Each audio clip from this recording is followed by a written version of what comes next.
মৰমৰ ছাত্ৰ ছাত্ৰীসকল সকলোকে স্বাগতম জনাইছোঁ।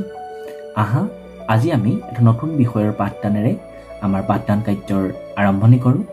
আশা ৰাখিছোঁ তোমালোক সকলোৱে মনোযোগেৰে পাঠদান গ্ৰহণ কৰিবা। গতিকে তোমালোকৰ সহযোগিতা কামনা কৰি এটা নতুন বিষয়ৰ পাঠদানেৰে মোৰ আজিৰ অনলাইন পাঠদান কাৰ্যসূচী আৰম্ভ কৰিবলৈ আগবাঢ়িছোঁ। ছাত্ৰ ছাত্ৰীসকল, ইতিমধ্যে আমি উচ্চতৰ মাধ্যমিকৰ যিখন ব্যষ্টিবাদী অৰ্থবিজ্ঞান মাইক্ৰ' ইকনমিক্স তাৰ যি 5টা ইউনিট আমাক দিয়া আছিলে, গোটেইকেইটা অধ্যায় আমি ইতিমধ্যে আলোচনা কৰি প্ৰায় শেষ কৰিছোঁ। আজি আমি এই ব্যষ্টিবাদী অৰ্থবিজ্ঞানৰ যিটো শেষৰটো অধ্যায় অনা প্ৰতিযোগিতামূলক বজাৰ, তাৰ এটা বিষয় স্বল্প বিক্ৰেতাৰ বজাৰ। ইতিমধ্যে আমি আলোচনা কৰিছোঁ স্বল্প বিক্ৰেতা বজাৰৰ সংজ্ঞা সম্পৰ্কে, বৈশিষ্ট্য সম্পৰ্কে আমি আলোচনা কৰিছোঁ। তথাপিতো আজি আমি এই স্বল্প বিক্ৰেতা বজাৰৰ অন্তৰ্গত এটা বিষয় দৰ স্থবিৰতা বুলিলে কি বুজা, দৰ স্থবিৰতা স্বল্প বিক্ৰেতাৰ বজাৰৰ এটা অন্যতম বৈশিষ্ট্য, এই সম্পৰ্কে অকণমান কথা আলোচনা কৰিম।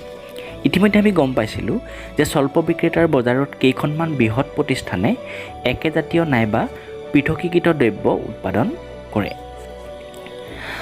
যদিহে প্ৰতিষ্ঠানকেইখনে একে মান বিশিষ্ট দ্ৰব্য উৎপাদন কৰে তেন্তে ইয়াক একেজাতীয় স্বল্প বিক্ৰেতাৰ বজাৰ বুলি কোৱা হয়, আৰু যদি পৃথকীকৃত দ্ৰব্য উৎপাদন কৰে তেন্তে তাক কি কোৱা হয়, পৃথকীকৃত স্বল্প বিক্ৰেতাৰ বজাৰ বুলি কোৱা হয়। স্বল্প মানে হ'ল অলপ, অৰ্থাৎ কেইখনমান উৎপাদন প্ৰতিষ্ঠান থাকে।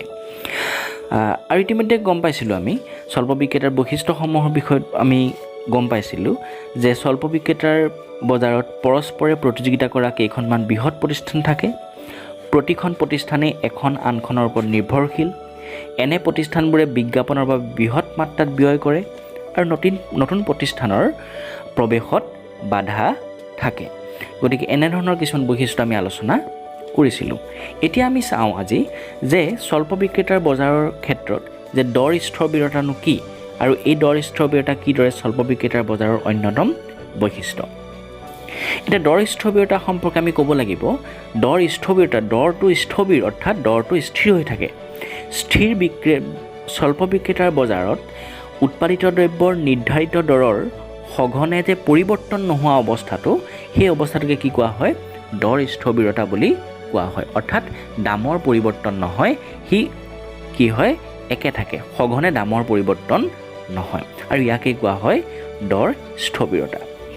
স্বল্প বিক্ৰেতাৰ বজাৰৰ অন্তৰ্গত উৎপাদন প্ৰতিষ্ঠান এটাই সন্মুখীন হোৱা উৎপাদিত দ্ৰব্যৰ চাহিদা ৰেখা বা গড় আয় ৰেখাৰ আকৃতি আমি ইতিমধ্যে গম পাইছোঁ। কি কোৱা হয়, এই বজাৰত নিৰ্ধাৰিত দৰ নিৰ্ভৰ কৰে অন্যান্য প্ৰতিযোগী প্ৰতিষ্ঠানৰ কাৰ্যাৱলী আৰু দক্ষতাৰ ওপৰত। এনে বজাৰ গাঁথনিৰ ভিতৰত থকা এটা উৎপাদন প্ৰতিষ্ঠানে উৎপাদিত দ্ৰব্যৰ দৰ হ্ৰাস নীতি গ্ৰহণ যদি কৰে তেতিয়া প্ৰতিযোগী উৎপাদন প্ৰতিষ্ঠানেও একে পথকে অনুসৰণ কৰিব। অৰ্থাৎ কোনোবা এখন উৎপাদন প্ৰতিষ্ঠানে যদি দাম কমায় তেতিয়াহ'লে বাকী সহযোগী প্ৰতিষ্ঠানবিলাকেও দাম কমাবলৈ বাধ্য হ'ব, কিয়নো নহ'লে তেওঁলোকৰ বিক্ৰীত ই প্ৰভাৱ পেলাব। এনেকৈ উৎপাদিত প্ৰতিষ্ঠানসমূহে এক অৰ্থত দৰ যুদ্ধত অৱতীৰ্ণ হৈ পৰিব।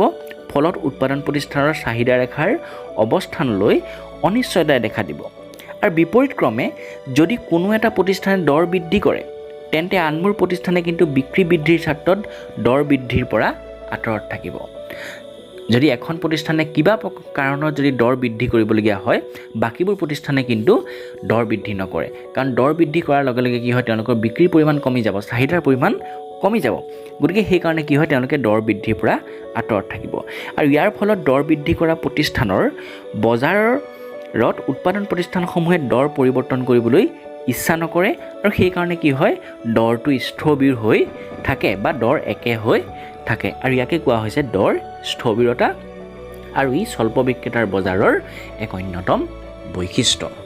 গতিকে ছাত্ৰ ছাত্ৰীসকল, আজি আমি খুব চমুকৈ স্বল্প বিক্ৰেতাৰ বজাৰৰ দৰ স্থবিৰতাৰ বিষয়ে অকণমান কথা আলোচনা কৰি ইমানতে আজি পাঠৰ অন্ত পেলাইছোঁ। ধন্যবাদ।